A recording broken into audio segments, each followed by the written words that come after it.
In some cases, IT systems may guarantee by design that no undesirable behavior is possible.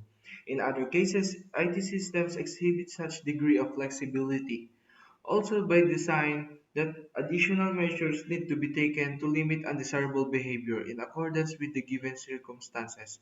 As noted by Lessig, this can be done by code in the system that excludes behavior which will violate certain rules, or it can be done by codes of conduct that the users of the system are expected to adhere. In the latter case, disciplinary or legal processes deal with those that had broken the rules. This is the context of authentication, authorization, and accountability.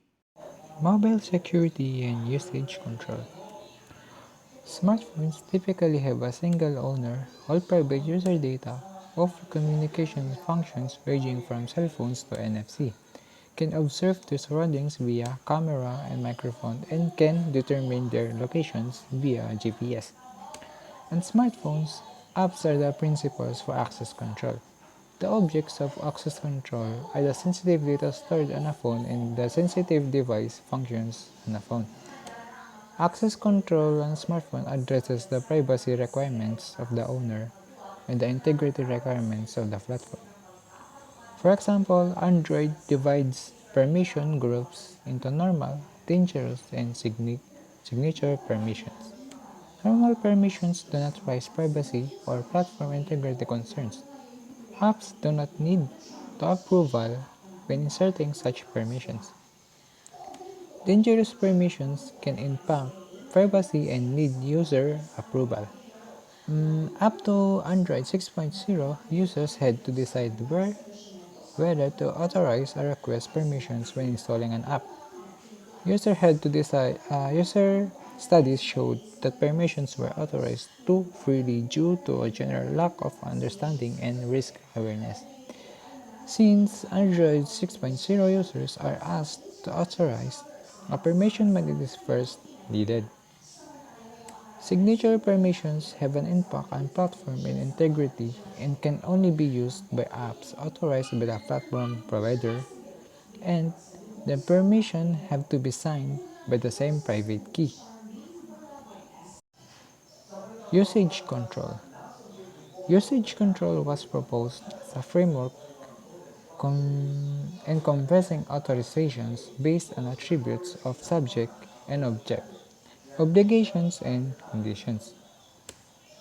Obligations are the additional actions a user has to perform to be granted access. Clicking on a link or agree to the terms of use. In today's use of the term, obligations may also be actions the system has to be performed. Logging an access request. Such actions may have to be performed before, during, or after an access happens. Conditions are aspect independent on subject and object. Time of the day when a policy permits access only during office hours, or the location of the machine access is requested from. For example, for the latter, or policies permitting certain requests only when issued from the system console, giving access only from the machine.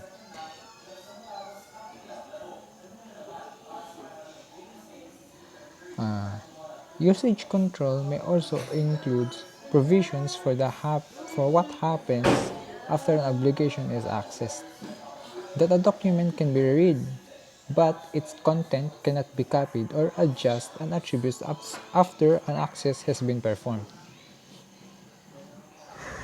Attribute-based access control is defined in as a logical access control methodology where authorization to perform a set of operations is determined by evaluating attributes associated with the subject object requested operation, and in some cases environment condition against policy, rules, or relationship that describe the allowable operation for a given set of attributes. This is a generic definition of access control that no longer reserves a special place to the user or the user's control, reflecting how the use of IT system has changed over time. The environment is the broader context of each access request. All environmental attributes speak to contextual factors like the time and location of an access attempt, the subject's device, communication protocol, and encryption strength.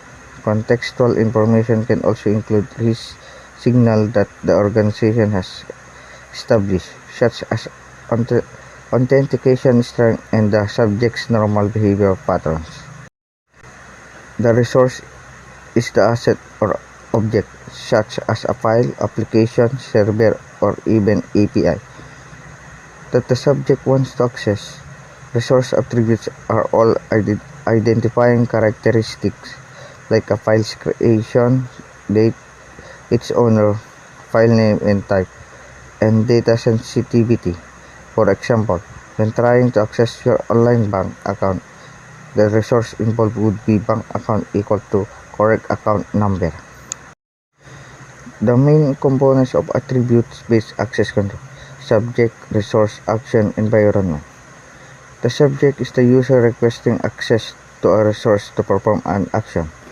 Subject attributes in a user profile include ID, job roles, group memberships, departmental and organizational memberships, management level, security clearance, and other identifying criteria.